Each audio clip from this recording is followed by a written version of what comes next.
Assalamualaikum warahmatullahi wabarakatuh. Alhamdulillahi wa kafa wa salamun ala ibadil ladzina istafa ma ba'd. Di kapal ini ada orang datang dari berbagai negara, berbagai bangsa, berbagai suku. Ada dari Pakistan, Maulana Rashid Ali dari Pakistan, ada Profesor Muhammad Aslam dari Pakistan, ada Chaudhry Liaquat Ali Pakistan, ada Miyaji Akram Sab Pakistan. Saya sendiri dari Sulawesi Selatan. Ada yang dari Medan di sini? Banyak dari Medan. Ada yang dari Batam? Tanjung Pinang, Tanjung Balai, Karimun. Ada yang dari Surabaya, ada yang dari Jawa Tengah, dari berbagai suku bangsa. Alhamdulillah berkumpul untuk satu perkara. Di zaman Nabi SAW beliau sampaikan ada satu golongan yang didudukkan di atas mimbar-mimbar cahaya. Bukan Nabi, bukan Rasul, tapi mereka didudukkan di atas mimbar-mimbar cahaya. Maka seorang Arab Badui, dia berdiri di atas lututnya, itu bertanya kepada Nabi, "Ya Rasulullah, siapakah mereka itu?" Bukan Nabi, bukan Rasul, tapi duduknya di atas mimbar-mimbar cahaya. Maka Nabi sampaikan, mereka adalah orang yang duduk dalam satu majelis, datang dari berbagai bangsa, berbagai bahasa, berbagai suku, tapi maksudnya satu, li'ila'il kalimatillah, untuk meninggikan kalimat Allah Subhanahu wa ta'ala, la ilaha illallah. Hadirin yang mulia, sesungguhnya kita naik di atas kapal ini, hendaknya kita merenung-renungkan nenek moyang kita dulu memang benar-benar pelaut. Nenek moyang kita dulu yang naik di atas kapal Nabi Nuh alaihissalam. Jadi sesungguhnya nenek moyang kita ini dulu sama, yakni orang beriman semua. Bukan hanya yang ada di dalam masjid ini, yang ada di luar masjid juga ini. Nenek moyangnya dengan kita sama. Yang ada sekarang di daratan, nenek moyang dia dengan nenek moyang kita sama. Yang ada di Eropa, di Amerika, di Australia, di Afrika, nenek moyang kita sama. Orang beriman dahulu semuanya. Kapal Nabi Nuh lebih kurang sama dengan kapal KM Kelut ini. Para ahli menyebutkan kapal Nabi Nuh itu panjangnya lebih kurang 157 meter. Saya dengar KM Kelut ini berapa panjangnya? 146 meter. Beda 11 meter. Niru-niru ini kapal Nabi Nuh alaihissalam. Lebarnya 23,4 meter. Kalau nggak percaya nanti ambil meteran, boleh diukur. Lebih kurang seperti itu juga kapal Nabi Nuh. Hadirin yang mulia, Nabi Nuh alaihissalam ini dikatakan turunan ke-10 dari Nabi Adam alaihissalam. Di antaranya ada Nabi Syij, ada Nabi Idris. Kemudian Nuh alaihissalam berada di sana. Kemudian hadirin yang mulia, Nabi Nuh alaihissalam dakwah laila wa nahara kepada kaumnya. Itu dakwah Nabi Nuh, mengajak kepada tauhid. Ya ayyuhan nas qulu la ilaha illallah tuflihu. Wahai manusia, ucapkan la ilaha illallah maka kamu akan berjaya. Tapi orang-orang tidak mau mendengarkan Nabi Nuh. Mereka menutup kupingnya. Sekarang kuping ditutup pakai audio, apa namanya? Handset. Gak mau dengar. Kita bicara apa tidak dengar karena ditutup kupingnya pakai handset. Umat Nabi Nuh ditutup kupingnya. Bahkan tidak mau melihat Nabi Nuh, ditutup wajahnya dengan baju, dengan kain. Bahkan mereka saking jengkelnya kepada Nabi Nuh, malam datang, siang datang, sore datang. Akhirnya satu hari mereka menangkap Nabi Nuh, kemudian dilempari batu. Begitu banyaknya batu dilempar kepada Nuh alaihissalam, hingga akhirnya batu itu sebesar gunung. Dikira Nabi Nuh sudah mati, bubar mereka. Datanglah Jibril alaihissalam itu ngais-ngais, batunya dikeluarkan. Kemudian ketika Nabi Nuh bangun, Nabi Nuh mengeluh, ya Jibril, kau lihat kaumku seperti ini memperlakukan aku. Sekarang apa yang harus aku lakukan? Kata Jibril alaihissalam, dakwah lagi bro. Oke. Suruh dakwah lagi, udah ditimbun batu, suruh dakwah lagi. Hadirin yang mulia, Nabi Nuh alaihissalam dakwah terus sampai akhirnya Allah Ta'ala perintahkan dia untuk bikin perahu seperti KM Kelut ini. Bikin perahu, hadirin yang mulia, bukan di pinggir laut, bukan di pinggir sungai. Bikin perahu di atas bukit. Itu sekarang para ahli menemukan Jabal Ararat. Jabal Ararat itu adanya di Turki.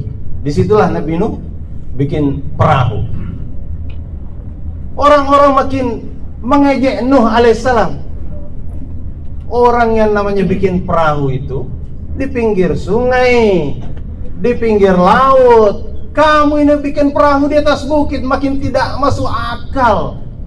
Waktu itu kaum Nabi Nuh punya 5 Tuhan. Nabi Nuh ngajak kepada satu Tuhan. Kalau nggak salah Tuhannya kaum Nabi Nuh namanya Wa'ad, kemudian Suma, kemudian Yabus, kemudian Ya'ud, kemudian Nasar. Ini 5 Tuhannya kaum Nabi Nuh. Nabi Nuh ngajak kepada Tuhan yang satu, mereka tidak terima. Apalagi lihat Nabi Nuh bikin kapal di atas bukit, makin tidak masuk akal.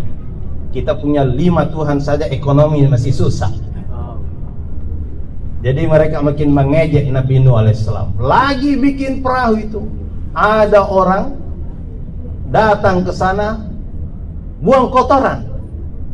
Pas lagi tidak ada Nabi Nuh dan tidak ada pengikutnya, maka dia buang kotoran di situ. Apa yang terjadi?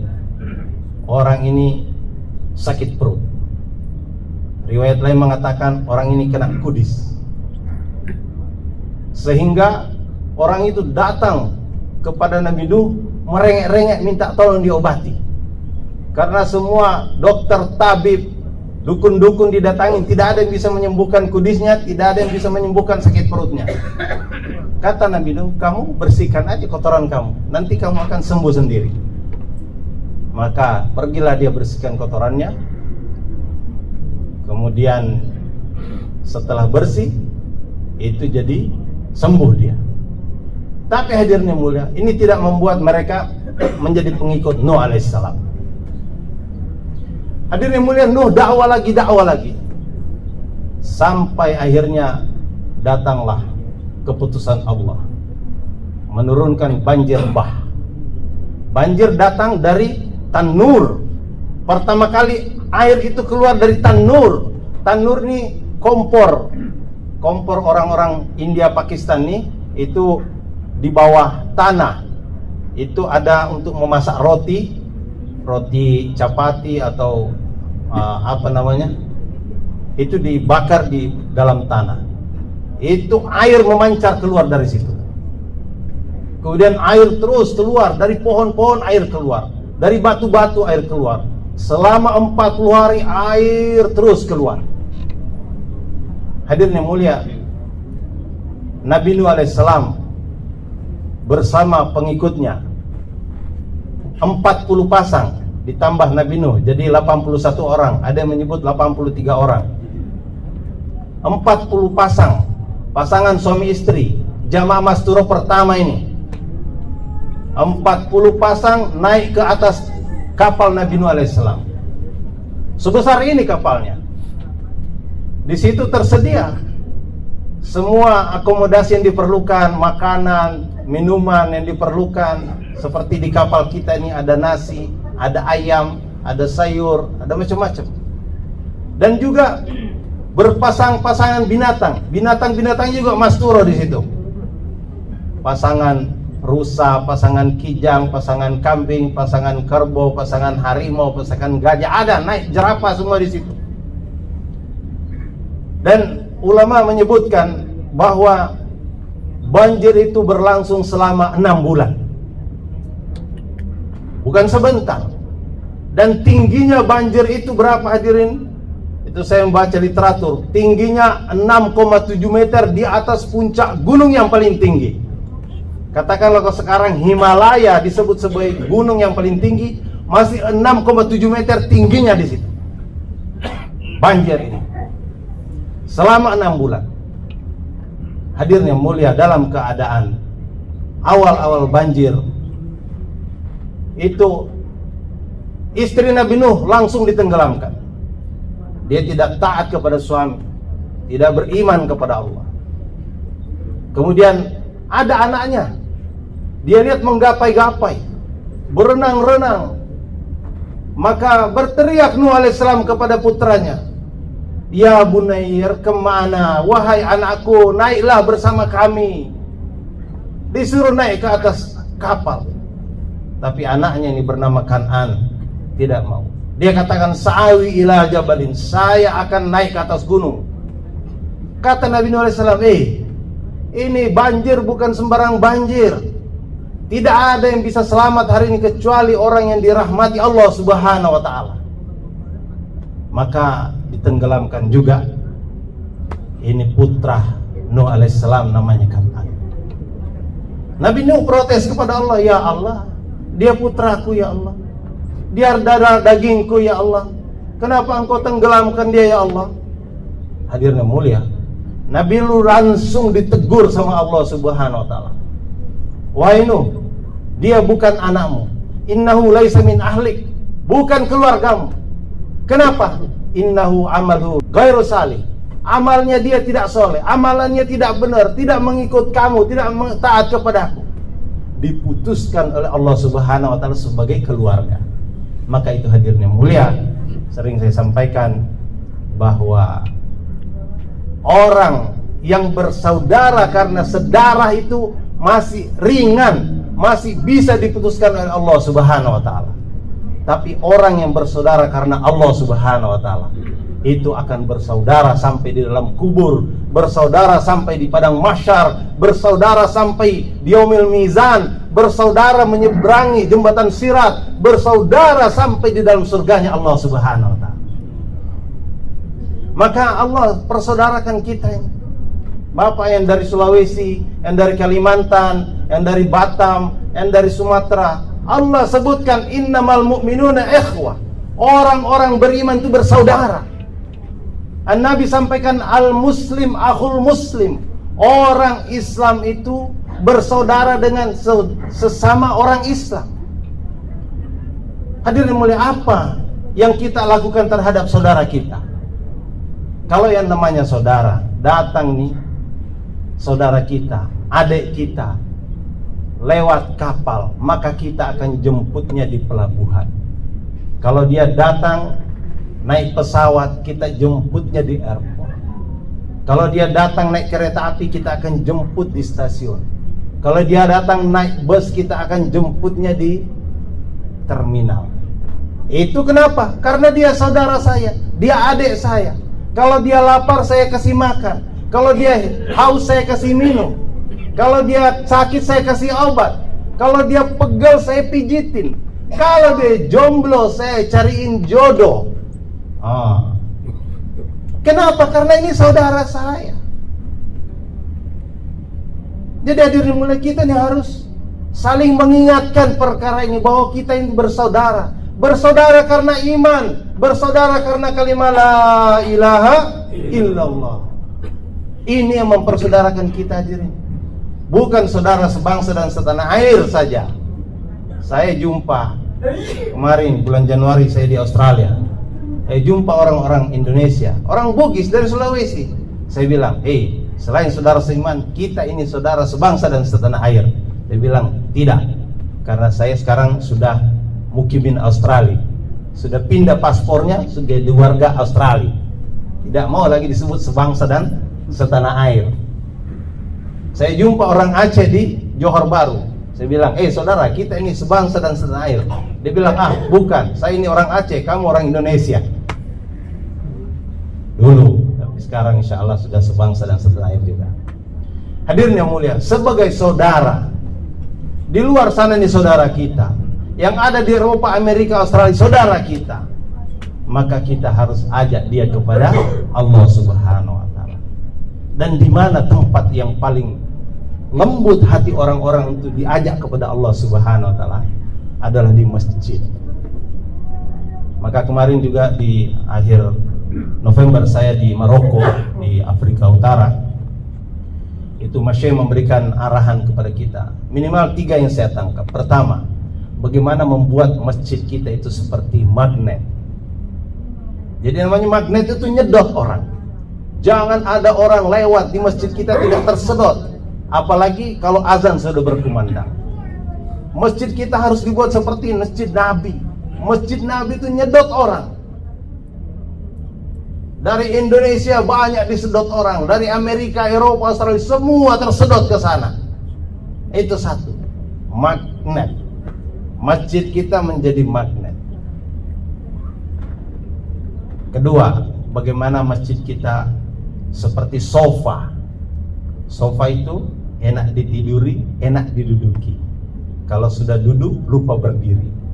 Gimana membuat masjid kita itu nyaman sehingga orang-orang itu senang berada di sana. Kalau dia haus, ada air minum di sana. Kalau dia lapar, ada makanan di sana. Kalau dia sakit, ada obat di sana. Kalau dia jomblo, pengurus masjid cariin jodoh. Ini sekarang pengurus masjid sibuk ngurusin dirinya sendiri. Cobalah tuh orang-orang yang jomblo datang ke masjid, itu diselesaikan urusannya. Datangin orang-orang yang duda, atau panggil saja. Orang duda dengan janda itu, coba tanya dari hati ke hati. Tidak suka dia tidur sendiri. Benar apa betul? Siapa yang pengalaman di sini? Belum ada pengalaman. Banyak. Tidak suka tidur sendiri. Pengurus masjid harus selesaikan ini. Kenapa? Karena Nabi melakukan itu. Kalau ada anak muda masuk masjid, kamu sudah menikah belum? Belum ya Rasul. Kenapa? Fulus ya Rasul. Kamu datang ke rumahnya Utsman, kamu pergi lamar putrinya Fulan. Seperti itu Rasulullah menyelesaikan masalah umat satu demi satu. Bapak nanti pulang ke masjidnya masing-masing, pulang kampungnya masing-masing. Ini sampaikan kepada pengurus masjid, urusin itu jomblo-jomblo yang ada di masjid kita. Bersedia insyaallah. Pertama magnet, kedua sofa, yang ketiga gimana masjid kita itu ada gambar love, I love you. Apa itu? Ngangenin. Orang kalau ninggalkan masjid kita tuh kangen, pingin balik lagi ke sana. Rindu kepingin lagi ke sana. Bapak-bapak nih saya tanya, yang sudah pernah pergi ke masjid Nabi, kangen nggak pingin ke sana lagi? Kangen, rindu. Gimana tuh masjid kita? Betul-betul membuat orang kangen, senang datang ke sana, betah datang ke sana. Kalau sudah berada di masjid, tidak pulang kecuali istrinya nyusulin. Pak, pulang Pak, ada tamu di rumah. Itu karena senang dia berada di masjid. Dan ngangenin, pergi dari masjid itu kembali lagi. Apa yang membuat masjid itu bisa ngangenin? Pertama, harus ada dakwah di dalam. Dakwah ilallah. Hari-hari bicaranya kebesaran Allah. Seperti yang terjadi di masjid Nabi. Kedua, harus ada di masjid itu ta'lim wa ta'allum. Hidupkan majelis ta'lim di masjid itu. Akan membuat orang kangen. Yang ketiga, di masjid itu ada amal ibadah, zikir ibadah. Ada yang sholat, ada yang zikir, ada yang doa. Kemudian yang keempat, ada khidmat, ada pelayanan. Hadirin, kalau ini ada di masjid kita, insya Allah masjid kita akan jadi magnet, masjid kita akan menjadi sofa, masjid kita itu ngangenin. Hadirin yang mulia, untuk dapat melaksanakan ini memang perlu latihan. Tidak perlu lama-lama, hanya 4 bulan di jalan Allah Subhanahu wa taala. Nanti bulan September tanggal 16 akan ada pertemuan besar di Cikampek. Itu 4 provinsi, Jakarta, Banten, Jawa Barat dan Jogja akan berkumpul di Cikampek. Dan setelah itu akan dihantar jamaah. 10.000 jamaah akan diantar dari Jakarta saja ini, dari Cikampek. Mungkin akan sampai ke masjid-masjid Bapak. Mereka akan bicara perkara ini, bagaimana membuat masjid kita itu meniru amalan di masjid Nabi, sehingga masjid kita diakui sebagai anak masjid Nabi. Maulana Ilyas dikatakan bahwa seluruh masjid di seluruh dunia adalah anak cabang masjid Nabi. Kalau anak cabang Masjid Nabi itu nggak boleh bikin kebijakan berbeda dengan Masjid Nabi. Karena itu kita usahakan masjid kita ikut Masjid Nabi. Bersedia insyaallah. Insyaallah. Semoga Allah selamatkan kita dalam perjalanan dan kita ini rasakan bahwa ini kita berada di atas kapal Nabi Nuh alaihissalam, sehingga kita ada rasa risau dan fikir kepada saudara-saudara kita yang belum punya kalimat la ilaha illallah. Semoga Allah terima. Maafkan, subhanallah bihamdi, subhanakallah. Assalamualaikum warahmatullahi wabarakatuh.